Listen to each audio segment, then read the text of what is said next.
ba'du. Baik, saudara-saudara semuanya, mari kita mulai perkuliahan kita hari ini dengan sama-sama berdoa. Bismillahirrahmanirrahim.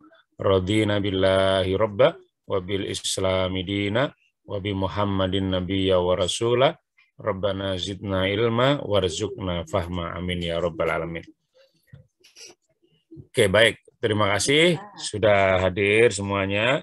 Mari kita lanjutkan kuliah kita hari ini dengan nomor 1 mendengarkan presentasi dari kelompok yang bertugas. Lalu nanti dilanjutkan dengan tanya jawab. Waktunya 1 jam. Presentasi 30 menit, tanya jawab 30 menit. Nanti baru dilanjut kelompok berikutnya dengan durasi waktu yang sama. Baik, silakan kepada pemateri untuk menyampaikan hasil PPT yang sudah dibuat dan dijelaskan dengan sejelas-jelasnya. Pak Nur pesan kalau bisa ada pembagian tugas ya. Jadi semuanya kebagian ngomong. Sekalimat, 2 kalimat semuanya kebagian ngomong. Jangan cuma jadi moderator. Jadi moderator itu ya siapa aja bisa jadi moderator, tapi moderator sedikit, habis itu langsung dipresentasikan. Misalnya ada 3 orang ya, 3-3-nya suruh ngomong. Satu orang kebagian 2 slide atau 3 slide, semuanya kebagian ya. Nah, karena Pak Nur pengen dengar suaranya. Siapa tahu suaranya merdu, bisa direkam gitu kan. Jadi maksudnya biar kedengaran suaranya. Oke, baik. Silakan kepada pemakalah yang sudah ini, silakan. Monggo.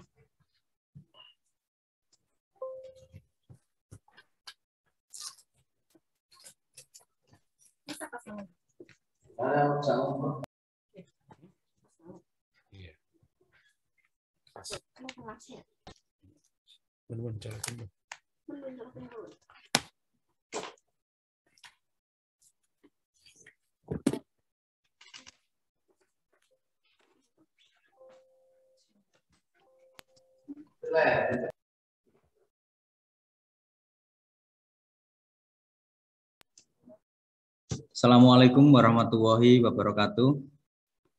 Waalaikumsalam warahmatullahi wabarakatuh.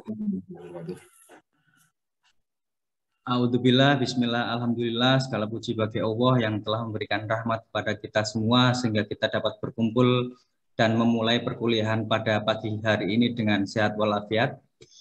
Kemudian sholawat serta salam semoga tetap tercurah limpahkan kepada Nabi kita Muhammad SAW, yang mana berkat beliaulah kita dapat menikmati Islam seperti saat ini, dan beliaulah satu-satunya Nabi yang dapat memberikan kita syafaat di yaumul akhir nanti.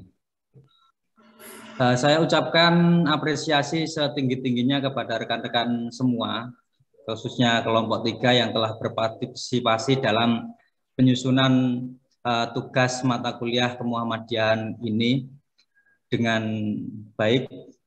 Kemudian kami selaku kelompok 3 mendapatkan tugas untuk presentasi tentang ideologi dan identitas Muhammadiyah.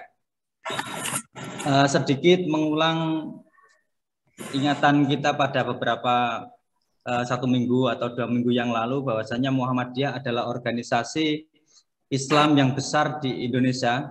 Nama Muhammadiyah ini diambil dari Nabi Muhammad SAW, sehingga Muhammadiyah juga dapat dikenal sebagai orang-orang yang menjadi pengikut Nabi Muhammad SAW. Muhammadiyah memiliki arti pengikut Nabi Muhammad, dan Muhammadiyah didirikan oleh Kiai Haji Ahmad Dahlan pada tahun 1912 di Yogyakarta. Dan tujuan Muhammadiyah adalah untuk mengembalikan seluruh penyimpangan yang terjadi pada waktu itu dalam proses dakwah. Penyimpangan ini sering menyebabkan ajaran Islam bercampur dengan kebiasaan di daerah-daerah tertentu maupun adaptasi kebudayaan, dan gerakan Muhammadiyah ini berciri semangat membangun tata sosial dan pendidikan masyarakat yang lebih maju dan terdidik, menampilkan ajaran Islam bukan sekedar agama yang bersifat pribadi dan statis, tapi dinamis dan berkedudukan sebagai sistem kehidupan manusia dengan segala aspeknya. Izin Pak Nur untuk menampilkan slide.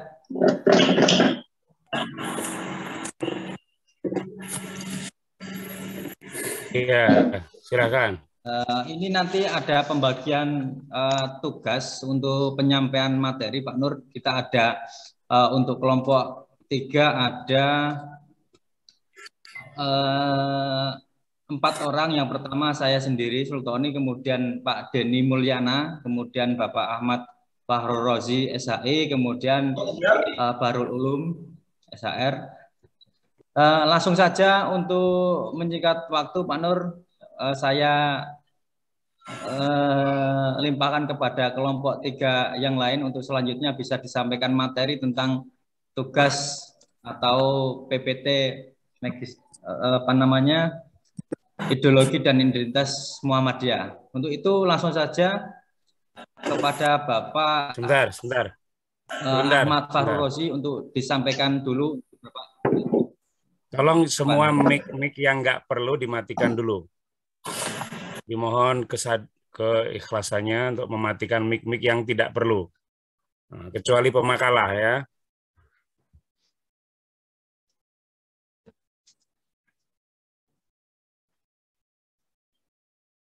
Ya, monggo teman-teman. Baik. Bismillahirrahmanirrahim. Assalamualaikum warahmatullahi wabarakatuh. Kedengaran ya suaranya? Ya, jelas. Alhamdulillahirabbil alamin. Allahumma shalli ala sayyidina Muhammad wa ala ali sayyidina Muhammad. Baik, Bapak dosen yang kami hormati, Bapak Nur Ahmad dan teman-teman sekalian. Insya Allah di pagi ini kami akan memaparkan tentang ideologi dan identitas Muhammadiyah.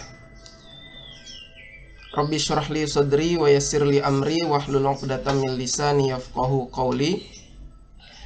Pertama, dari pengertian ideologi. Ya, secara etimologi, ideologi berasal dari bahasa Yunani, ya, yaitu dari kata eidos dan logos. Eidos berarti idea, gagasan, cita-cita ataupun konsep. Sedangkan logos berarti ilmu, ajaran atau paham. Nah, kemudian oleh Ibnu Sina, kata ideologi disebut juga dengan al-mabda. Ya, kalau tadi dari Yunaninya, nah kita lihat dari sisi Arabnya, pengertian ideologi ini sama dengan al-mabda dalam bahasa Arab, dari kalimat bada'a yabda'u, al-mabda, yang berarti permulaan. Secara terminologi, masih menurut Ibnu Sina juga, berarti fikroh ro'isiyah atau pemikiran mendasar dan patokan asasi al-aqaid al-asasiyah, al-qaidah al-asasiyah, tingkah laku. Kemudian menurut Kamus Besar Bahasa Indonesia atau KBBI, ideologi adalah kumpulan konsep bersistem yang dijadikan asas pendapat atau kejadian yang memberikan arah dan tujuan untuk kelangsungan hidup. Juga bisa diartikan sebagai cara berpikir seseorang atau suatu golongan. Kemudian pengertian identitas menurut KBBI adalah ciri-ciri atau keadaan khusus seseorang. Ya, seperti halnya kita ingin mengetahui identitas seseorang, ya, maka dilihat dari ciri-ciri, ya, atau keadaan khusus seseorang daripada orang lain, ya, atau golongan daripada golongan lain. Oke, selanjutnya sumber ideologi Muhammadiyah, ya. Di sini ada 2, yaitu Al-Quran dan Al-Hadis atau Sunnah Rasulullah SAW. Muhammadiyah tidak terikat dengan aliran teologis, mazhab fikih, dan thariqat sufiyah apapun, walaupun secara de facto ahlus sunnah. Ya, jadi meskipun Muhammadiyah ini tidak terikat oleh salah satu mazhab fikih, ya, yang 4 itu yang kita kenal, ataupun aliran teologi seperti Asy'ari, Maturidi dan lain-lain, tetapi Muhammadiyah itu sendiri tidak keluar, ya, tidak keluar daripada mazhab ahlus sunnah, karena memang dalam prinsip-prinsipnya masih dalam Ahlus Sunnah ya, di antara 4 mazhab itu sendiri. Kemudian Muhammadiyah, kata Profesor Dr. Yunahar Ilyas LCM AG, menganut fikih manhaji, mementingkan dalil dibanding pendapat para imam mazhab. Paham agama dalam Muhammadiyah bersifat independen, komprehensif, dan integratif. Namun Yunahar mengingatkan bahwa Muhammadiyah sama sekali tidak anti terhadap aliran teologi, mazhab, dan tasawuf. Oke, selanjutnya.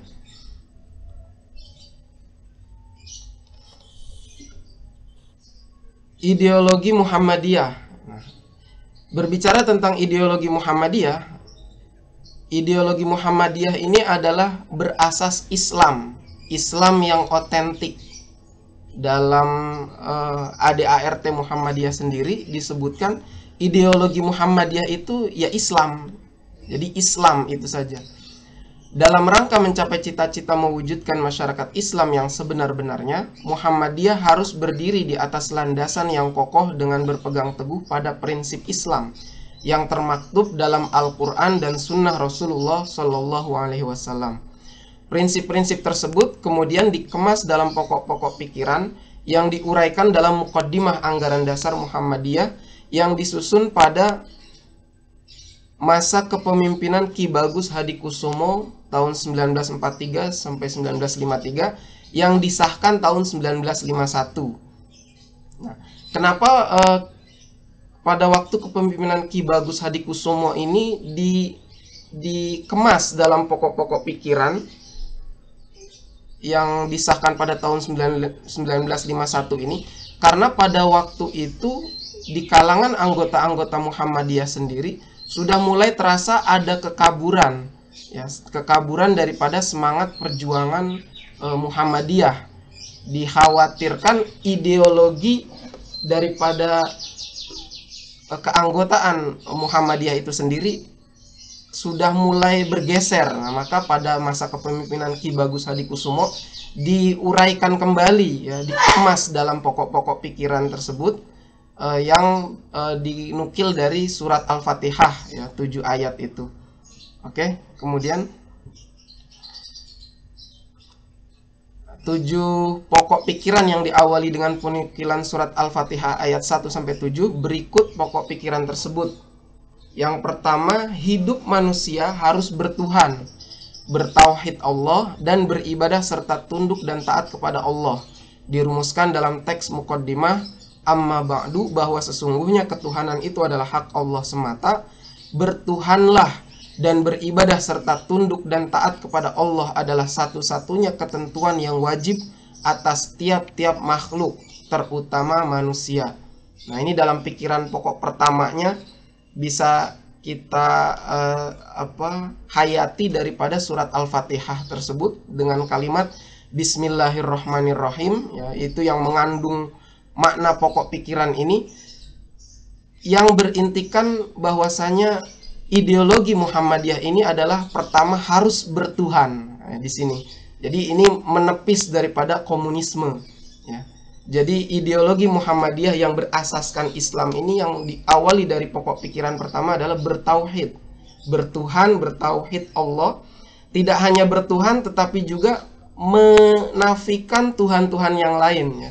Jadi tidak cukup bertuhan, karena memang Tuhan agama lain pun ada yang bertuhan, tetapi tidak mentauhidkan Allah.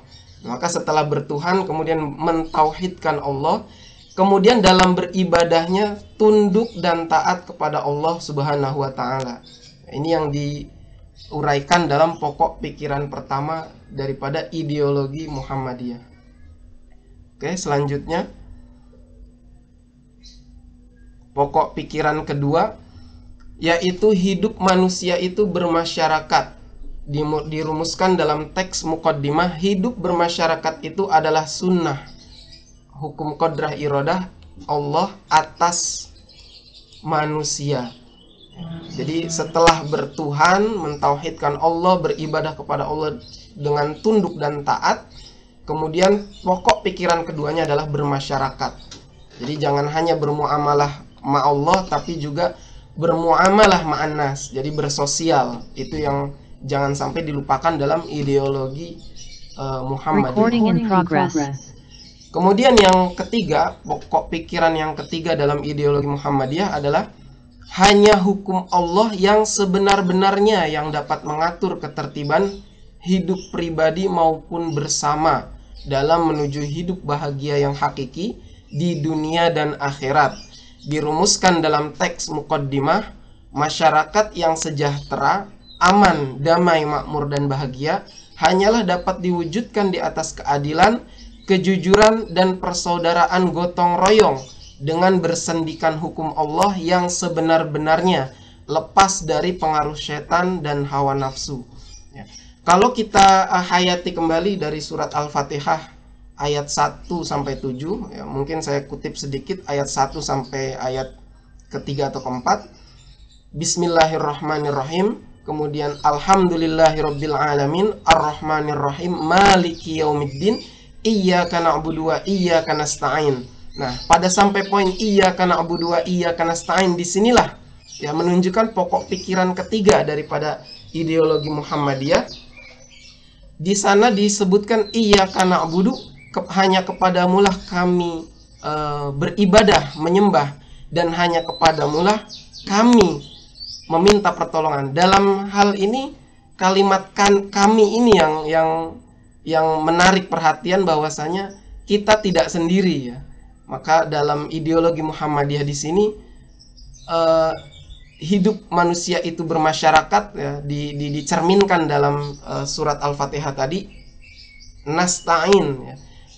Na'budu wa nasta'in, beribadahnya bersama-sama, kemudian memohon pertolongannya pun bersama-sama. Ya, ini menunjukkan hidup manusia itu bermasyarakat, dan kemudian juga hanya hukum Allah ya, Maliki Yaumiddin, yang Allah memiliki pembalasan di hari akhir nanti, menunjukkan bahwa hanya hukum Allah yang sebenar-benarnya dapat mengatur ketertiban baik hidup pribadi perorangan maupun hidup bersama-sama bermasyarakat dalam menuju hidup bahagia yang hakiki di dunia dan di akhirat. Ya. Mungkin ini yang saya dapat sampaikan. Mungkin nanti di slide berikutnya oleh teman-teman yang lainnya. Terima kasih. Assalamualaikum warahmatullahi wabarakatuh. Waalaikumsalam warahmatullahi wabarakatuh. Kemudian saya persilakan kepada Pak Bahrul Ulum untuk menyampaikan slide selanjutnya. Monggo, waktu dan tempat saya persilahkan. Bismillahirrahmanirrahim. Assalamualaikum warahmatullahi wabarakatuh. Mungkin kata penghormatan saya tumpang aja kepada penyampaian PPT sebelumnya. Baik, di sini pokok-pokok pikiran kedua.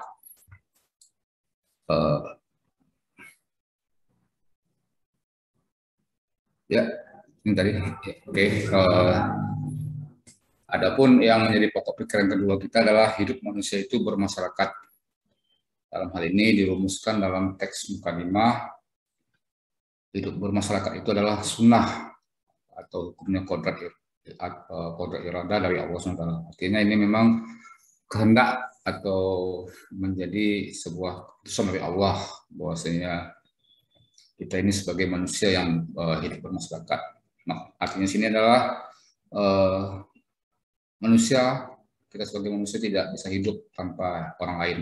Itu inti awalnya.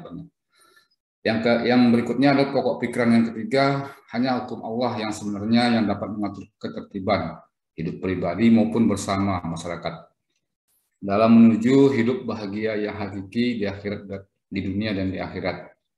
Dirumuskan dalam teks mukadimah, masyarakat yang sejahtera, aman, damai, makmur, dan bahagia hanyalah dapat diwujudkan di atas keadilan, kejujuran, persaudaraan gotong royong dengan bersendikan hukum Allah yang sebenarnya, lepas dari pengaruh setan dan hawa nafsu.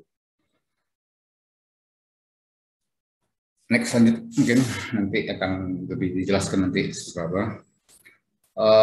Yang keempat, itu berjuang menegakkan dan menjunjung tinggi agama Islam adalah wajib sebagai ibadah kepada Allah dan berbuat ihsan kepada manusia.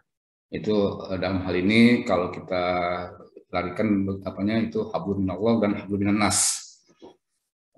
Dalam teks ini mukadimahnya adalah menjunjung tinggi hukum Allah lebih daripada hukum yang manapun juga, adalah kewajiban mutlak bagi tiap-tiap orang yang mengaku bertuhan kepada Allah.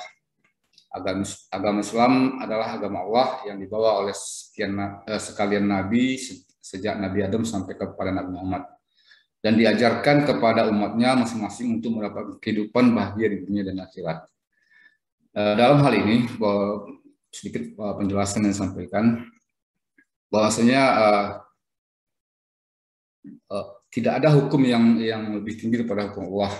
Memang selama ini kita melihat dan dalam praktek yang ada di saat ini, apalagi di negara kita,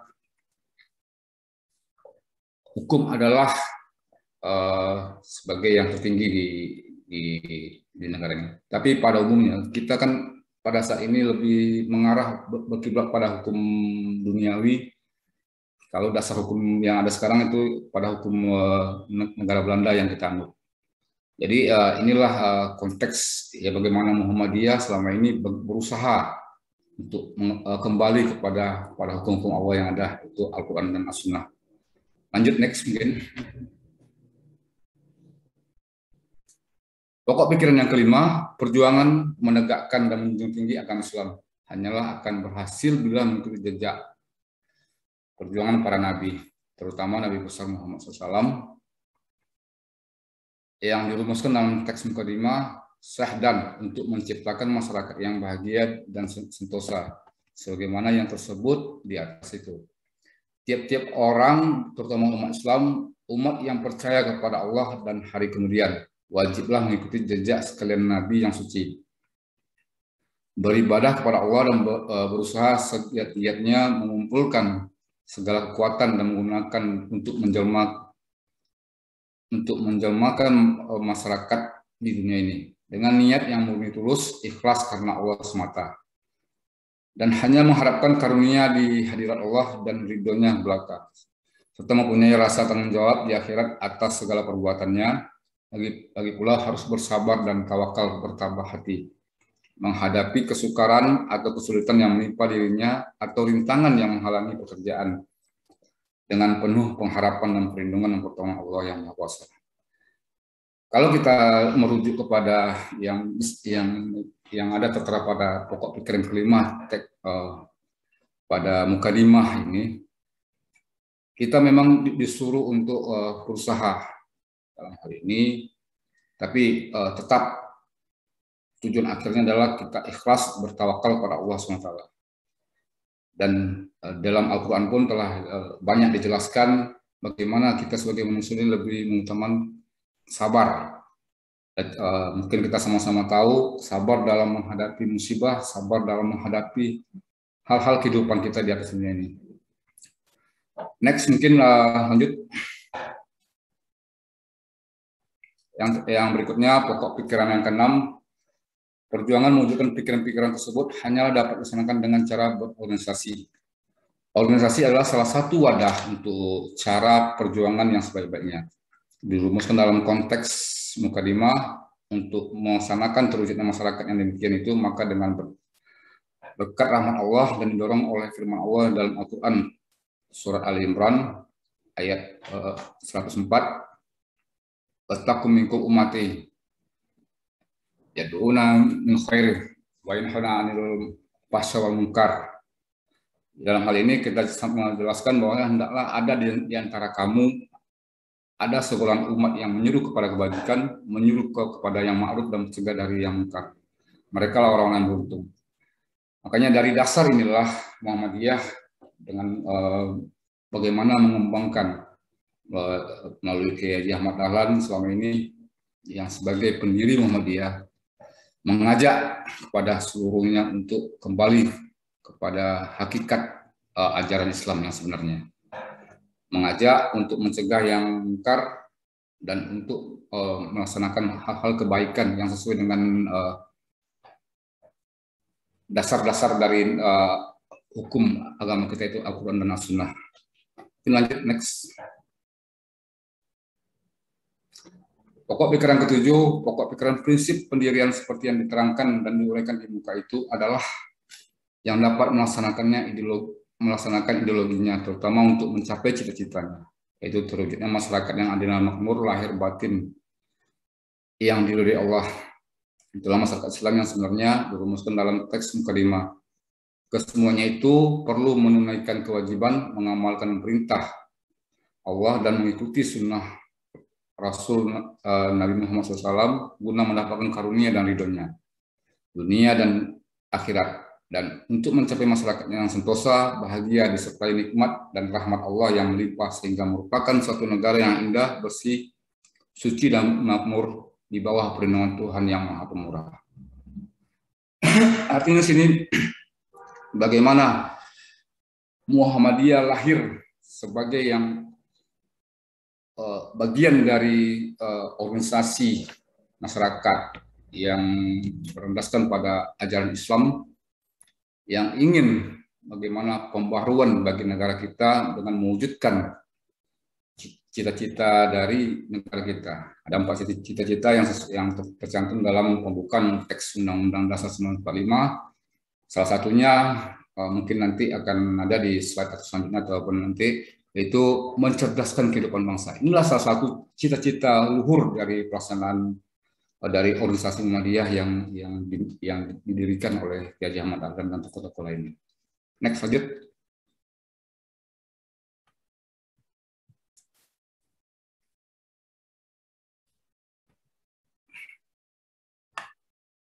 Baik, untuk yang kedua, ideologi berkelanjutan dan moderat.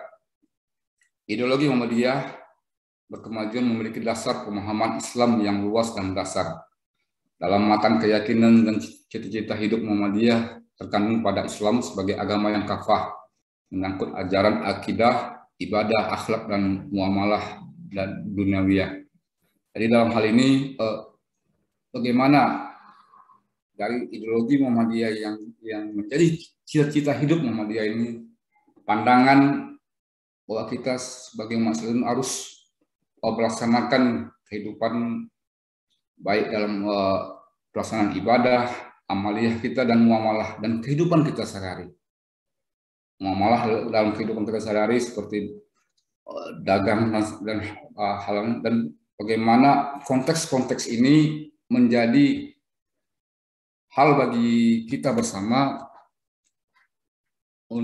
yang telah dilaksanakan oleh Muhammadiyah, organisasi yang cukup tua di Indonesia, organisasi masyarakat yang cukup tua di Indonesia, untuk terus mengembangkan.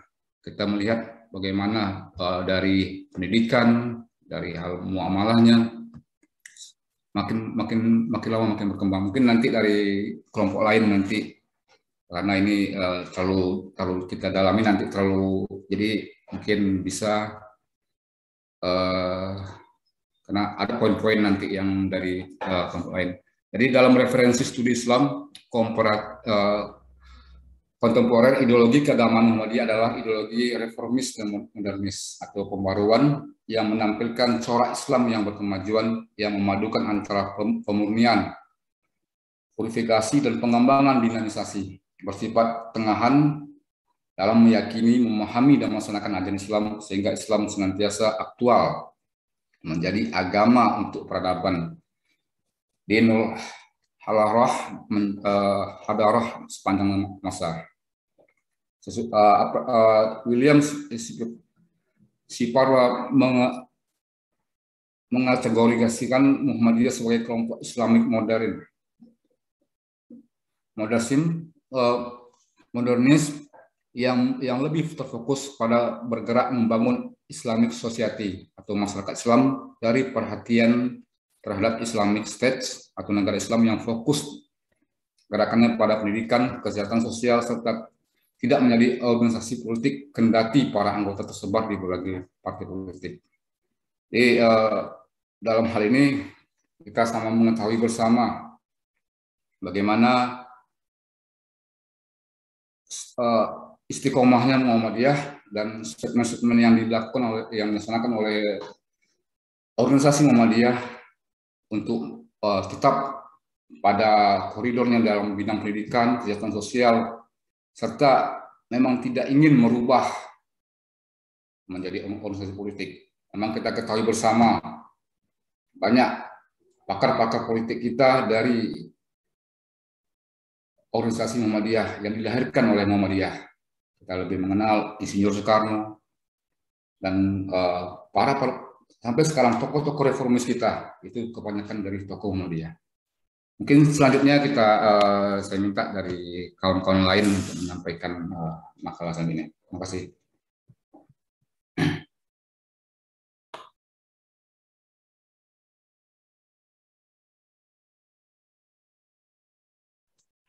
Ya, terima kasih Pak Bahrul Ulum. Kemudian selanjutnya akan disampaikan oleh Bapak Denny Mulyana. Waktu dan tempat saya persilahkan.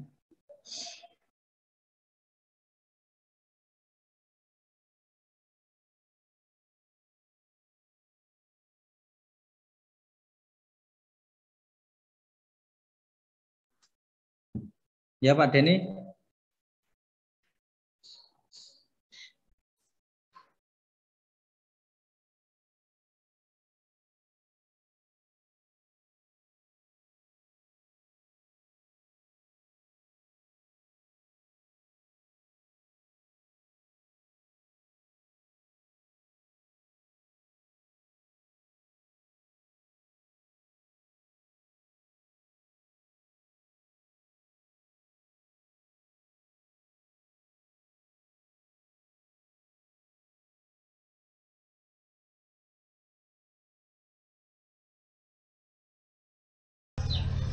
Sepertinya Pak Denny belum ada ya di partisipan ini.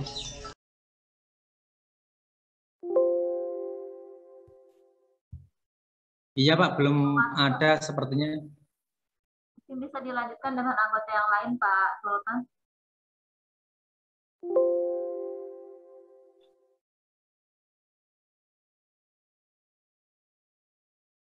Ya, monggo jenengan dulu Pak, nanti saya nambahi di belakang, barangkali ada yang kurang. Oke. Selanjutnya untuk identitas Muhammadiyah. Ya, kalau tadi kita sudah bicara tentang ideologi Muhammadiyah, yaitu cara berpikir yang menjadi landasan tujuannya Muhammadiyah dari prinsip-prinsipnya. Kali ini kita masuk ke identitas, yaitu ciri-cirinya. Identitas adalah suatu ciri-ciri atau tanda-tanda yang melekat pada diri seorang individu yang menjadi ciri khasnya. Identitas Muhammadiyah adalah ciri-ciri atau sifat-sifat khusus yang dimiliki dan melekat pada Muhammadiyah yang menunjukkan keunikan Muhammadiyah dan membedakannya dengan organisasi lain. Ciri-ciri itu merupakan perwujudan dari nilai-nilai yang tumbuh, hidup, dan berkembang dalam kehidupan Muhammadiyah. Adapun identitas Muhammadiyah yang menjadi pembeda dengan organisasi yang lain antara lain yaitu sebagai gerakan Islam, yaitu juga sebagai gerakan dakwah, juga sebagai gerakan tajdid. Berbicara tentang identitas Muhammadiyah ini sebenarnya banyak ya. Mungkin ini yang tadi dicatatkan di sini adalah ciri-ciri yang membedakan dengan yang lain. Tapi sebenarnya ciri-ciri itu banyak. Jadi semua yang timbul daripada ideologi Muhammadiyah itulah cirinya. Gitu. Begitupun ideologi Muhammadiyah yang berasas Islam itu juga merupakan ciri-ciri Muhammadiyah. Ya. Mungkin juga Muhammadiyah dapat disebut gerakan di sini tajdid juga tajrid. Ya, ada dua, ada tajdid dan tajrid. Apa perbedaan antara tajdid dan tajrid? Untuk tajdid sendiri itu dari ya. Ahmad, mohon maaf suaranya tidak terdengar. Yang lain. Halo? Terdengar jelas suaranya. Bisa, jelas. Ya, jelas ya. Oke, saya lanjutkan. Untuk tajdid sendiri itu dari jaddada yujaddidu dalam bahasa Arab, itu artinya memperbarui. Ya, memperbarui. Tajdid artinya dalam hal-hal keanggotaan Muhammadiyah yang setelah sekian lama berkiprah, mungkin di dalam perjuangan mereka itu ada semangat yang turun gitu. Kemudian ada juga yang terpengaruh oleh ideologi-ideologi di luar Muhammadiyah yang akhirnya akan bergeser dari identitas Muhammadiyah ataupun ideologi Muhammadiyah, perlu diperbarui. Nah, ini makna tajdid ya, pembaruan. Jadi dicas ulang gitu, kalau kita boleh gambarkan ya, seperti HP yang dicas ulang. Maka tajdid itu adalah pembaruan atau pengecasan ulang tentang keanggotaan Muhammadiyah daripada ideologinya dan identitasnya sebagai Muhammadiyah. Kemudian sedangkan tajrid itu dari jarroda yujarridu, itu berarti pemurnian atau purifikasi, pure. Jadi memurnikan kembali ajaran Islam oleh organisasi Muhammadiyah yang dulu pada abad pertama berdirinya Muhammadiyah itu fokus pada tajrid keimanan masyarakat ya, daripada Islam yang Islam itu khurafat, kemudian Islam itu bertakhayul gitu ya, yang dibumbui oleh bau-bau agama lain atau hal-hal mistis. Nah, itu ditajrid ya, dimurnikan kembali akidah masyarakat, kemudian juga dimurnikan kembali ibadahnya, kemudian juga dimurnikan kembali akhlaknya. Nah, sedangkan tajdid ini biasanya fokusnya pada muamalah duniawiyah. Jadi tajrid itu fokus pada akidah, kemudian akhlak dan ibadah, sedangkan tajdid yang artinya pembaruan adalah muamalah duniawiyah. Ya. Kalau tajdid itu dinamis ya, selalu bisa menyesuaikan dengan zaman, sedangkan tajrid itu harus kembali kepada asalnya, bagaimana Al-Quran dan Sunnah mengajarkan. Kemudian juga identitas Muhammadiyah lainnya bisa kita sebutkan sebagai gerakan dakwah. Nah, gerakan dakwah ini mencakup dakwah, yaitu mengajak, kemudian amar ma'ruf, menyeru kepada kebaikan, kemudian nahi mungkar, mencegah daripada kemungkaran. Juga identitas Muhammadiyah mungkin bisa kita sebutkan juga gerakan pendidikan ya, di mana Muhammadiyah seperti yang kita rasakan, kita sedang berkuliah gitu di dalam universitas, salah satunya milik Muhammadiyah ya, di ITB Ahmad Dahlan. Juga universitas-universitas lain yang dimiliki oleh Muhammadiyah, baik di tingkat dasar, menengah maupun perguruan tinggi. Kemudian juga ada gerakan ekonomi ya, di mana Muhammadiyah itu memiliki kecukupan aset-aset ekonominya ya, seperti Baitul Mal wa Tamwilnya. Kemudian juga identitas Muhammadiyah bisa kita lihat dari gerakan pemberdayaan perempuan, kemudian juga gerakan yang lainnya adalah gerakan sosial ya. Itulah mungkin sedikit tentang identitas Muhammadiyah yang bisa kami paparkan. Mungkin nanti akan ditambahkan juga oleh Pak Sultoni dan yang lain jika ada. Ya, ini dia slide selanjutnya, Muhammadiyah sebagai gerakan Islam. Muhammadiyah disebut sebagai gerakan Islam karena langkah geraknya berdasarkan prinsip ajaran Islam. Adapun alasan yang lain ialah karena misi utama dari Muhammadiyah adalah menampilkan wajah Islam dalam wujud yang real, konkret dan nyata yang dapat dihayati, dirasakan dan dinikmati oleh umat sebagai rahmatan lil alamin. Artinya gerakan Islam kemuhammadiyahan ini tidak hanya bergerak untuk masyarakat Islam, rahmatan lil alamin. Bahkan yang ada di Universitas Muhammadiyah, para pelajarnya juga yang kita dengar beberapa pertemuan yang lalu, ada ternyata di antara mereka yang non-Islam ya. Jadi terbuka untuk umum, rahmatan lil alamin.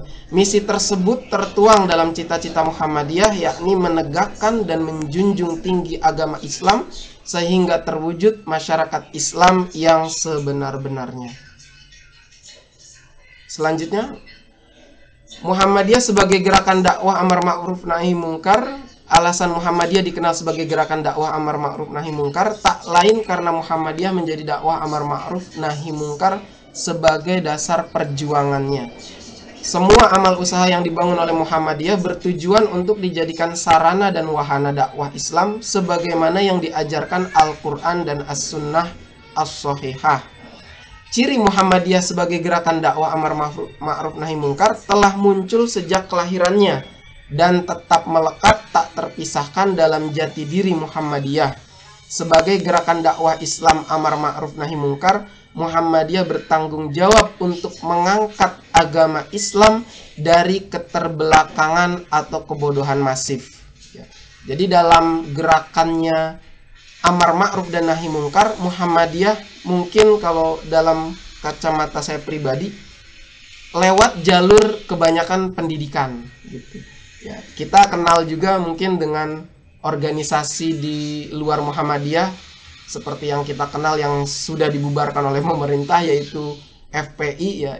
Dalam identitasnya juga FPI mungkin amar ma'ruf nahi mungkar, tetapi dicirikan lewat jalur langsung ya. Tidak seperti Muhammadiyah lewat jalur pendidikan. Makanya dalam berpolitik tadi kita singgung sebelumnya, Muhammadiyah ini tidak terjun langsung dalam politik praktis, tapi berpolitik lewat pendidikan ya. Itu pun yang pernah saya dengar, politik lewat pendidikan adalah politik tertinggi sebenarnya. Bagaimana mencetak kader-kader bangsa lewat pendidikan yang nanti mereka adalah pengemban amanat tanggung jawab kepada bangsa dan negara ini ya. Jadi diwarnai lewat jalur pendidikan, tidak sebagaimana yang dijalankan oleh FPI. Kemudian masih ada yang ketiga, Muhammadiyah sebagai gerakan tajdid. Tadi secara istilah tajdid memiliki pengertian pemurnian dan peningkatan, pengembangan, modernisasi dan yang semakna dengannya. Tajdid menurut Muhammadiyah dibagi menjadi dua makna, yaitu pemurnian dan dinamisasi. Nah ini tadi yang saya singgung, ada dua, yaitu tajdid dan tajrid. Tajdid itu adalah dinamisasi, sedangkan tajrid adalah pemurnian. Adapun sasaran pemurnian Muhammadiyah adalah akidah umat Islam agar sesuai dengan Al-Quran dan Sunnah. Akidah umat Islam harus bersih dari unsur-unsur syirik, bid'ah, tahayul, dan khurafat. Adapun sasaran dinamisasi atau pembaruan Muhammadiyah adalah cara-cara penerapan agama Islam dalam kehidupan bermasyarakat yang meliputi cara penyelenggaraan pendidikan, cara penyantunan terhadap fakir miskin dan anak yatim, cara pengelolaan zakat fitrah dan zakat harta benda, cara pengelolaan rumah sakit, pelaksanaan sholat id, dan pelaksanaan kurban, dan sebagainya. Selanjutnya, untuk penutup, alhamdulillah ini sudah kami sampaikan. Mungkin hanya sedikit ya yang bisa kami sampaikan, karena tidak semua dari kami adalah dari keorganisasian Muhammadiyah. Setidaknya ini yang dapat kita paparkan daripada literatur yang ada tentang kemuhammadiyahan ya. Tentunya kami mohon maaf kalau ada kekurangan dan kekeliruan dalam penyampaian maupun materi. Oleh karena itu nanti kami mohon bimbingannya dari Bapak dosen dan juga teman-teman sekalian. Mungkin ada yang kurang boleh ditambahkan, kita persilakan dalam diskusi nanti. Itu saja dari saya. Mungkin Pak Sultoni sebagai moderator bisa menambahkan atau menutup sekaligus. Assalamualaikum warahmatullahi wabarakatuh.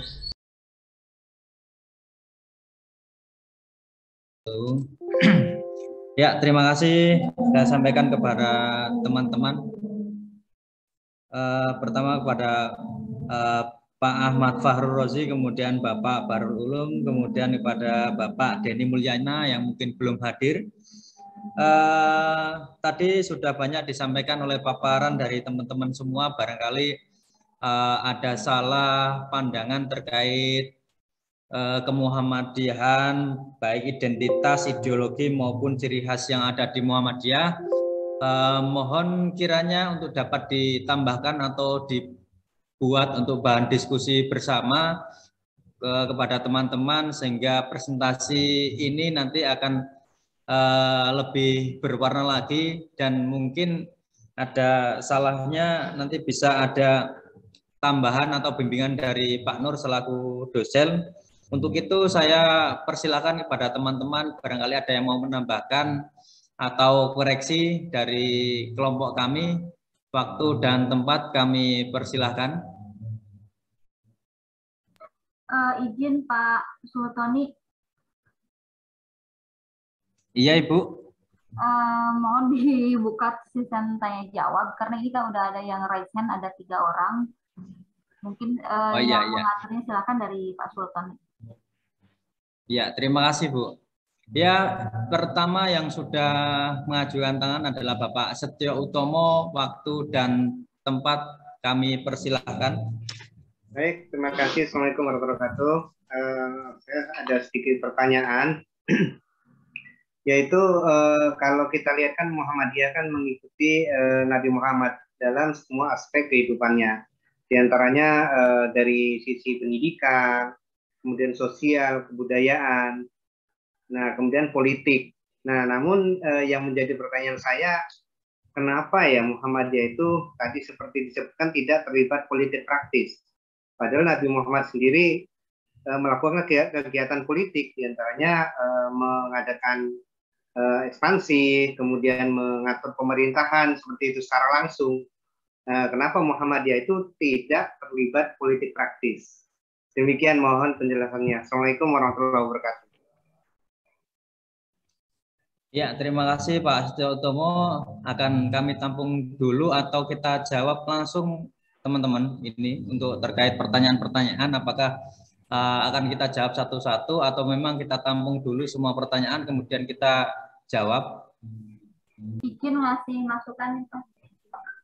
Menurut hemat saya karena waktu yang diberikan itu cukup terbatas, mungkin lebih bagus ditampung aja dulu. Kemungkinan ada pertanyaan yang sama bisa dikasih satu jawaban. Demikian dari saya. Oh iya, terima kasih. Untuk selanjutnya yang sudah mengajukan tangan Pak Muhammad Taberani, monggo waktu dan tempat saya persilakan untuk pertanyaan. Baik, terima kasih Bapak. Saya izin bertanya untuk kelompok yang ini ya, kelompok 3. Karena saya itu salah satu pengajar fikih, Pak. Jadi saya ingin bertanya untuk karena Muhammadiyah tidak terikat dengan mazhab apapun, namun bukan anti mazhab ya. Nah, yang jadi pertanyaan saya, jadi Muhammadiyah itu condong ke mana Pak mazhabnya? Mayoritas fikihnya itu ke mazhab mana? Karena menurut saya di dunia ini nggak ada yang terlepas dari mazhab, Pak. Dari segi pemikirannya ya. Nah gitu. Jadi mohon pencerahannya, Muhammadiyah ini apakah lebih condong ke Hambali, apakah ke Syafi'i atau Maliki ataupun Abu Hanifah? Saya.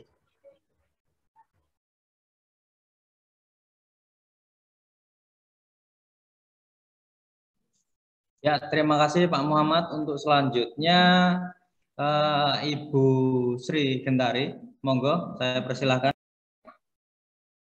Ya, Assalamualaikum warahmatullahi wabarakatuh. Terima kasih atas waktu yang diberikan dari kelompok 3. Mungkin saya yang pertama yang mau saya tanyakan di sini tentang contoh Muhammadiyah sebagai organisasi ya yang berbasis Islam otentik. Mungkin contoh realnya seperti apa dalam kehidupan bermasyarakat, bersosial, politik. Itu mungkin bisa dikasih contoh oleh teman-teman yang realnya. Kemudian yang keduanya, saya sebenarnya menyambung juga sih dari pertanyaan Pak Muhammad Tabrani tadi. Mungkin ya benar. Tadi karena tadi disebutkan bahwa Muhammadiyah itu tidak terikat oleh aliran teologis ataupun mazhab fikih yang lainnya. Nah, tapi benar, kalau menurut saya pasti akan ada yang lebih berat ke mana gitu. Walaupun memang tidak terikat, tapi apakah diambil dari semua mazhab yang menurut Muhammadiyah ini adalah mazhab sesuai dengan pedomannya, ataukah memang lebih berat ke salah satu condong mazhab tertentu. Walaupun memang tidak terikat, tapi minimal pasti ada yang diambil dari mazhab-mazhab yang sesuai dengan pedoman dan pemikiran dengan Muhammadiyah. Kemudian yang selanjutnya, maaf sedikit aja sih sebenarnya. Di sini kan tadi disebutkan bahwa Muhammadiyah sebagai gerakan dakwah amar ma'ruf nahi mungkar.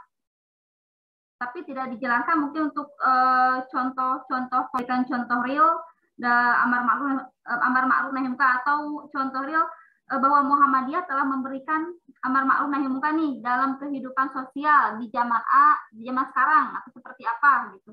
Mungkin seperti itu dari saya. Itu masukan saya. Mungkin yang terakhir, yang keduanya mohon dijawab. Terima kasih. Assalamualaikum warahmatullahi wabarakatuh.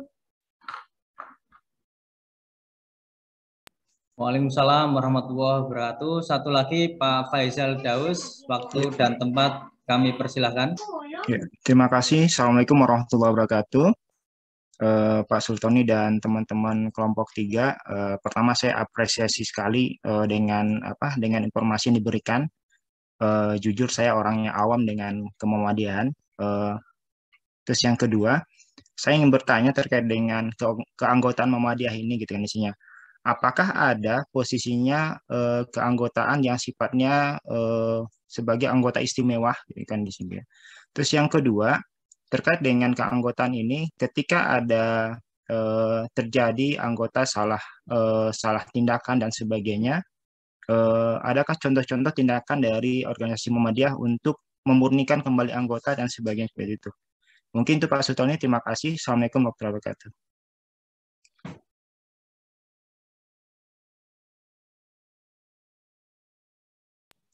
Waalaikumsalam warahmatullahi wabarakatuh. Satu lagi Ibu Husnul Khotimah. Monggo saya persilakan. Ya, Assalamualaikum warahmatullahi wabarakatuh. Mungkin pertanyaan saya Pak,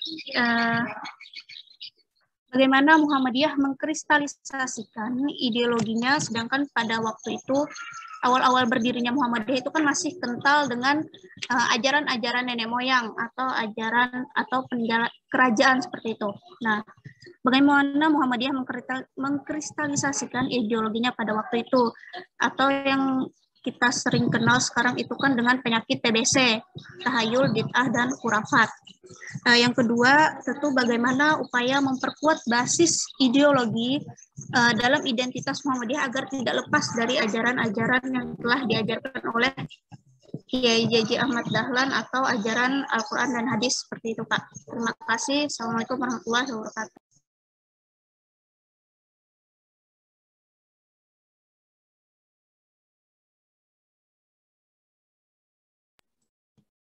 Ya, terima kasih teman-teman atas pertanyaan dan koreksi yang diberikan kepada tim kami atau kelompok kami. Ada banyak sekali pertanyaan, ada sekitar 7 pertanyaan. Yang pertama dari Bapak Setio Utomo itu mengenai kenapa Muhammadiyah sendiri tidak terlibat dalam politik praktis. Kemudian yang kedua adalah dari Bapak Muhammad mengenai Muhammadiyah lebih condong ke mazhab yang mana. Soalnya kan dari kita sendiri pergerakan dari umat Islam pun sendiri pasti ada salah satu yang dicondongi dari segi mazhab yang dipakai untuk pegangan. Kemudian dari Ibu Sri Gentari adalah contoh Muhammadiyah sebagai organisasi Islam yang otentik, itu nanti akan kita coba paparkan barangkali. Kemudian sama terkait pertanyaan dari Bapak Muhammad, Muhammadiyah lebih condong ke arah mazhab yang mana, kemudian yang digunakan. Selanjutnya Muhammadiyah sebagai gerakan amar ma'ruf nahi mungkar, ini mungkin nanti kita bisa tambahkan contoh-contoh dalam kehidupan sosial kita sehari-hari. Kemudian dari Bapak Faisal Daus mengenai keanggotaan Muhammadiyah, adakah yang ada anggota istimewa, anggota tamu, dan anggota lain-lain. Kemudian tindakan yang diambil dari Muhammadiyah, misal ada salah satu anggota ada kejadian-kejadian yang mungkin tidak diinginkan, nanti konsekuensi dari Muhammadiyah nanti seperti apa. Mungkin juga nanti atas keterbatasan pengetahuan kami nanti bisa mungkin ditambahkan dari Pak Nur selaku dosen kemuhammadiyahan. Kemudian dari Ibu Husnul Khotimah terkait tindakan atau kristalisasi gerakan Muhammadiyah pada waktu awal-awal didirikan mengenai banyak penyakit TBC, kemudian penyimpangan dari ajaran dan sebagainya. Untuk itu saya persilakan dulu teman-teman yang mau menjawab dari kelompok 3, baik dari Pak Ahmad Fahrul Razi maupun Bapak Bahrul Ulum, yang mungkin nanti Pak Denny menyusul. Oke, saya persilakan terlebih dahulu, monggo.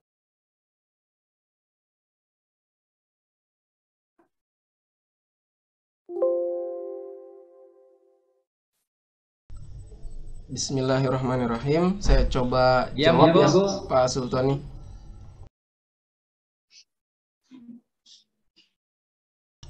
Untuk yang pertama, pertanyaan kenapa tidak berpolitik praktis? Ya, ini sebenarnya pertanyaannya berat-berat semua ini. Sebenarnya juga yang bisa menjawab ini ya orang Muhammadiyah gitu ya. Tapi baik, coba kami jawab ya sepengetahuan kami. Karena saya pribadi memang merasakan pendidikan yang hampir-hampir mirip dengan keorganisasian Muhammadiyah ya, dari pondok pesantren modern. Itu kiai kami juga mengajarkan bahwa pondok itu tidak berpolitik praktis. Itu kenapa gitu? Karena memang ketika satu organisasi itu yang fokusnya sebenarnya adalah pendidikan, kemudian terjun kepada politik, itu nanti akan terjadi kekaburan, penyimpangan orientasi arah gitu daripada organisasi tersebut gitu. Jadi mungkin itu yang menjadi alasan kenapa Muhammadiyah tidak berpolitik praktis, tidak terjun langsung ya, karena memang arahnya kalau saya baca lewat jalur pendidikan gitu. Berpolitik ada orang-orang Muhammadiyah ya, anggota-anggota Muhammadiyah yang terjun di politik ada, tetapi secara organisasi itu tidak gitu. Jadi jangan sampai suatu organisasi itu masuk ke dalam ranah politik, sebagaimana dulu NU itu kan masuk juga dalam organisasi politik bersamaan dengan partai-partai lain ya, di zaman era Soekarno ya, itu masuk, tapi Muhammadiyah tidak masuk di dalam organisasi politik ya. Jadi fokusnya yang saya baca adalah kepada pendidikan. Dan kenapa tidak masuk ke politik? Itu tadi yang saya sampaikan, bahwasannya politik tertinggi itu adalah pendidikan. Jadi lewat mengajarkan kepada individu-individu gitu. Jadi bukan lewat organisasinya. Kalau organisasinya adalah Muhammadiyah, tetapi lewat ke masyarakat langsung. Makanya tadi dalam materi orang asing yang siapa tadi, William Shepard itu mengatakan Muhammadiyah ini dikategorisasikan sebagai kelompok Islamik modernis, tetapi fokus bergerak dalam Islamic Society-nya, fokus kepada masyarakat Islamnya, bukan kepada organisasi Muhammadiyahnya yang memperhatikan Islamic State ya, tidak ingin membentuk negara Islam, tetapi ingin mengislamkan masyarakatnya, bukan mengislamkan negaranya. Mungkin yang saya tangkap seperti itu. Kemudian pertanyaan, saya tambahkan sedikit dari yang pertanyaan pertama ini, mungkin kalau bisa. Baik, di sini saya coba mengutip dari pernyataan dari Ketua Umum PP Muhammadiyah Bapak Haidar Nasir pada tanggal 13 Februari. Beliau menyatakan bahwasanya Muhammadiyah memang tidak terlibat politik praktis karena memang Muhammadiyah adalah organisasi kemasyarakatan Islam. Jadi dalam hal ini ya tidak membatasi memang keanggotaannya untuk ikut dalam berpolitik praktis, tapi di dalam ideologi dan tujuan dari baik anggaran dasar maupun anggaran rumah tangganya kan jelas Muhammadiyah adalah organisasi masyarakat Islam yang dalam hal ini menjunjung tinggi nilai-nilai ajaran akidah, ibadah, akhlak dan muamalah serta duniawiyah. Jadi intinya apa? Silahkan anggota berpolitik praktis yang tujuannya bagaimana membangun Muhammadiyah ini ke depan lebih baik, tapi tidak mengarahkan Muhammadiyah kepada politik praktis. Itu salah satunya. Dan berikutnya mungkin secara kita ketahui bersama, pemilu 1955 itu ada 4 besar partai politik yang menjadi pemenang pemilu. Pertama Masyumi, yang kedua PNI, NU dan Partai Komunis Indonesia. Jadi dari pengalaman itu yang ada, kita sama-sama ketahui bersama. Kalau sudah bergabung pada istilahnya menyatakan politik praktis dalam hal ini, tentunya cita-cita utama Muhammadiyah sebagai ajaran yang memberikan ajaran murni tentang Al-Quran dan Sunnah itu akan terbaik. Memang betul, Nabi Muhammad menjawab dari apa yang pertanyaan yang berikutnya. Nabi Muhammad adalah selain dia bagaimana berpolitik, tapi kita harus membedakan organisasi kemasyarakatan dan organisasi politik itu sangat jauh bedanya.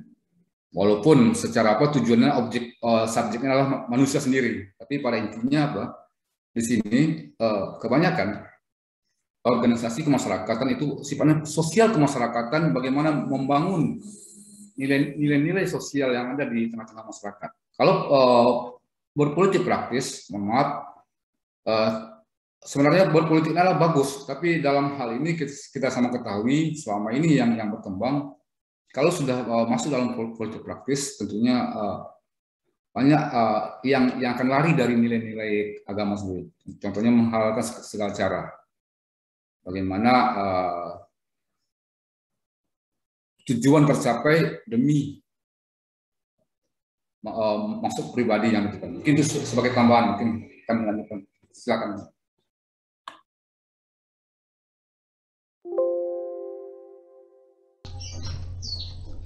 Selanjutnya yang kedua ya, Muhammadiyah itu condong ke mazhab yang mana? Kalau ya sekali lagi kita hanya bisa menjawab semampu kita ya, karena memang bukan terikat langsung dengan Muhammadiyah. Mazhab yang mana, di dalam Muhammadiyah itu ada majelis tarjih ya.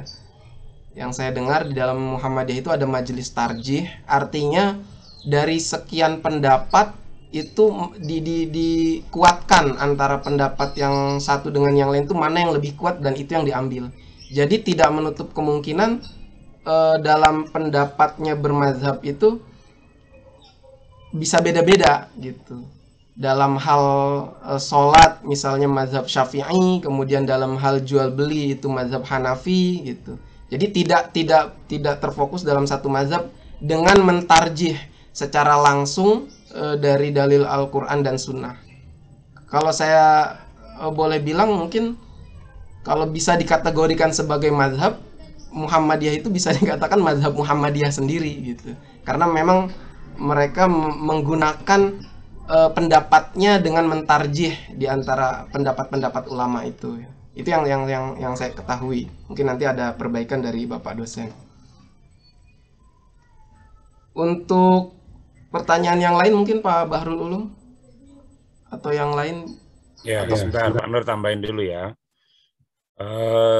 Sebenarnya di dalam Islam itu tidak ada perintah untuk bermazhab, tidak ada.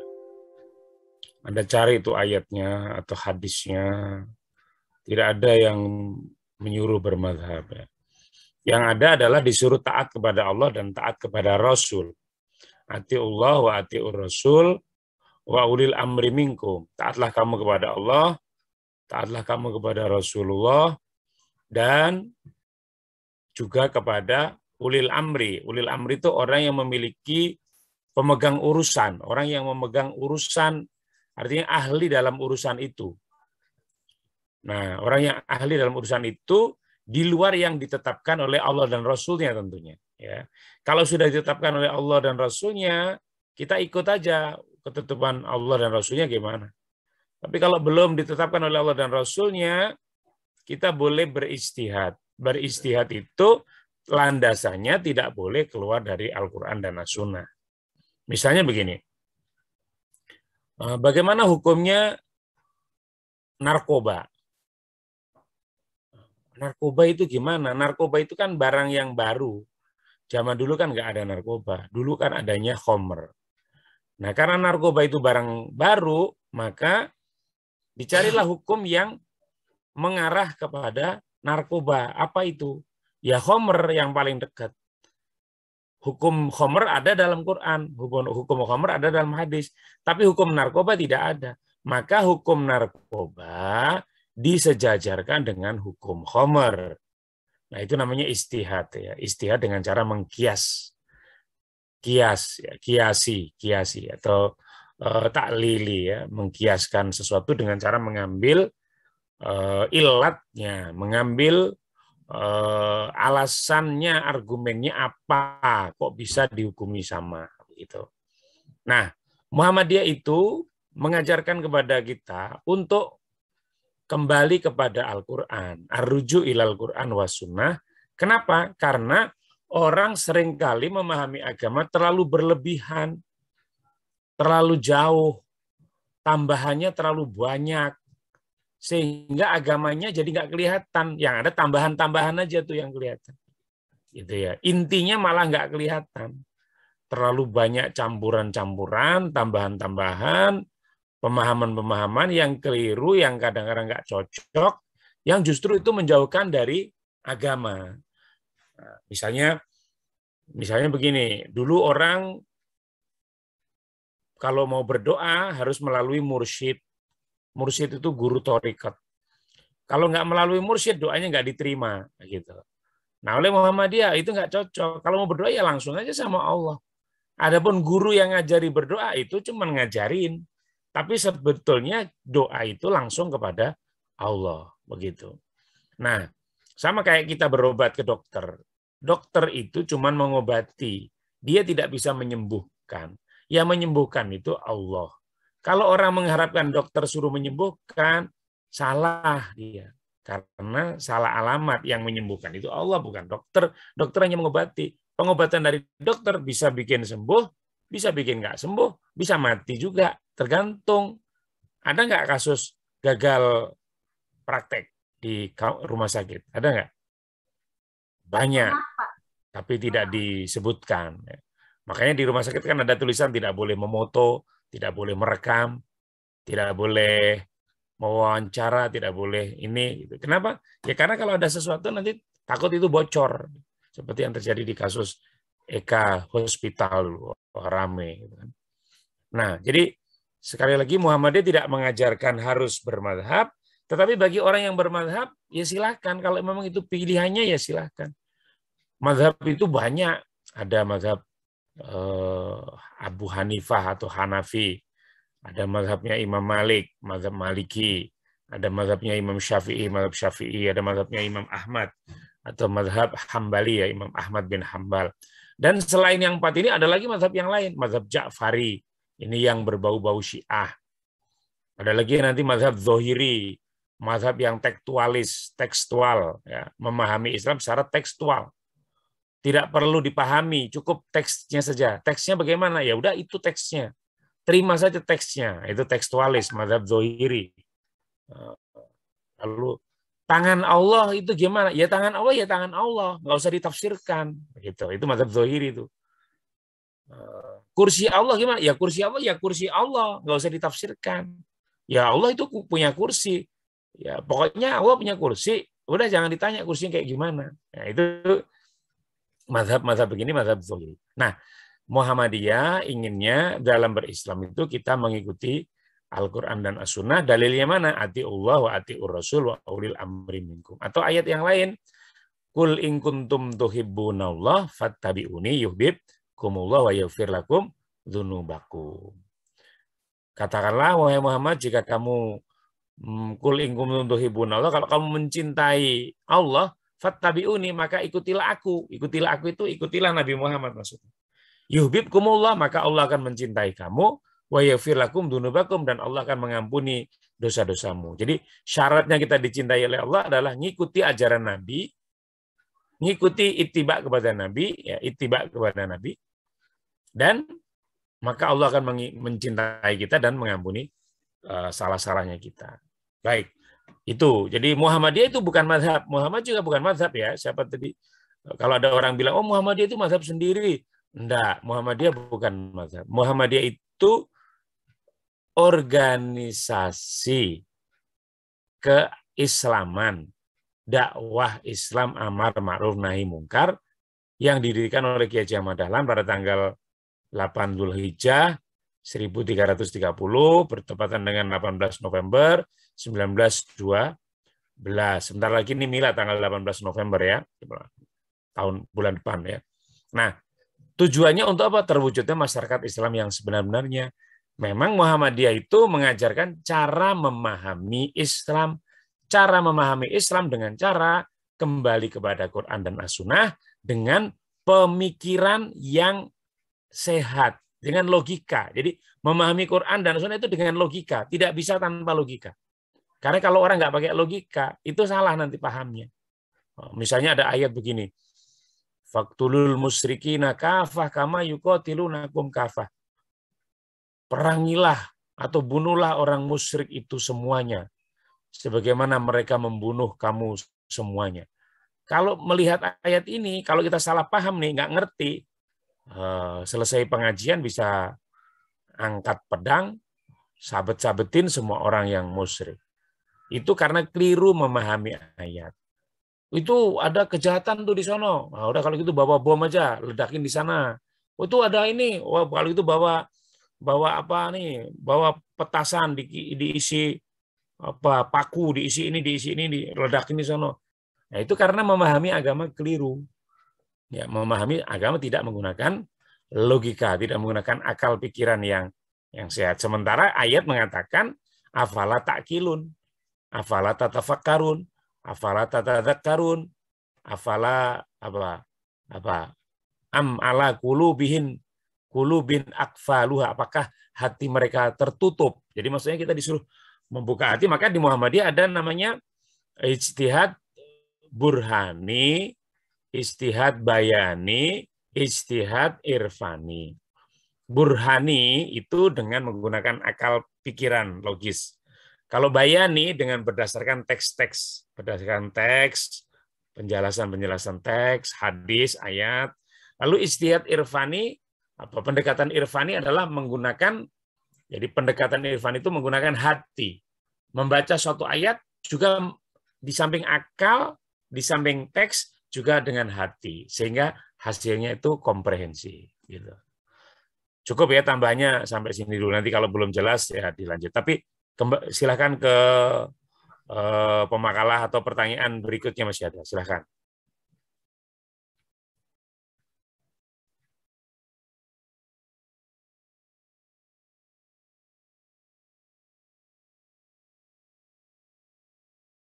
Sudah 1 jam lebih ya. Oke, kalau sudah 1 jam ganti tema kalau gitu. Silahkan disudahi dulu. Puas nggak puas ya disudahi dulu karena waktunya sudah selesai. Nanti kalau mau pendalaman setelah sesi kedua, nah, barangkali nanti ada pertanyaan kita bisa lanjutkan. Begitu ya? Baik, siap? Ya, siap. Terima kasih Pak Nur. Baik, ditutup dulu oleh pemakalah ya. Terima kasih. Ya, terima kasih teman-teman semua. Ini masih ada banyak pertanyaan sebenarnya yang masih belum terjawab oleh kita selaku tim atau kelompok 3. Ya, nanti barangkali di pertanyaan yang belum terjawab ditulis saja di grup WA ya. Nanti buat catatan biar kita ingat, oh ya masih ada pertanyaan yang belum terjawab nih. Nanti kalau Pak Nur ada waktu, mungkin Pak Nur bisa kasih kata kuncinya ya. Nah, biar nggak hilang tuh pertanyaan, kasihan yang udah nanya. Dicatat aja di grup WA ya. Nanti biar Pak Nur bisa baca-baca juga. Oke, Pak. Ya, terima kasih Pak Nur. Nanti untuk pertanyaan yang belum terjawab bisa saya share ke grup mata kuliah. Ya, akhirnya kita sudah sampai di penghujung presentasi di kelompok 3, kurang dan lebihnya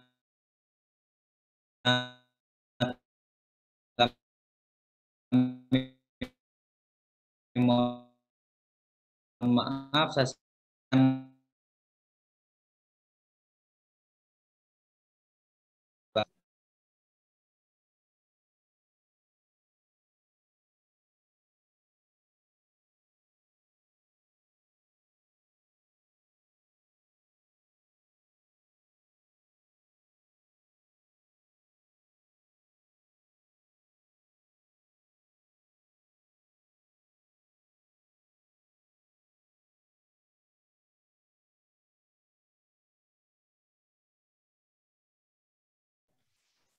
Putus Pak Sultoni ya? Pak Sultoni, terputus kayaknya.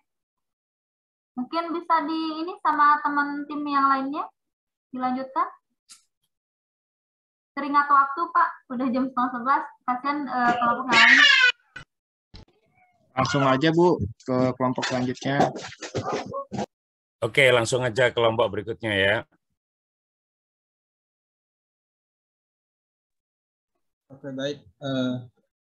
Cek, dengan suara saya jelas ya? Iya, sudah ada Pak. Oke, baik. Bismillahirrahmanirrahim. Assalamualaikum warahmatullahi wabarakatuh. Alhamdulillahirrahmanirrahim. Wassalatu wassalamu ala asrafil anbiya'i wal mursalin Sayyidina wa maulana Muhammadin wa ala alihi wa sahbihi ajma'in, amma ba'd. Baik, Alhamdulillah pagi hari ini ya, terima kasih kepada Pak Nur Ahmad juga dan juga teman-teman semuanya. Perkenalkan, kami dari kelompok 4 ya, yang akan presentasi pada pagi hari ini, yaitu dengan tema ataupun judul Kitab Muhammadiyah dan Perubahan Sosial. Kemudian di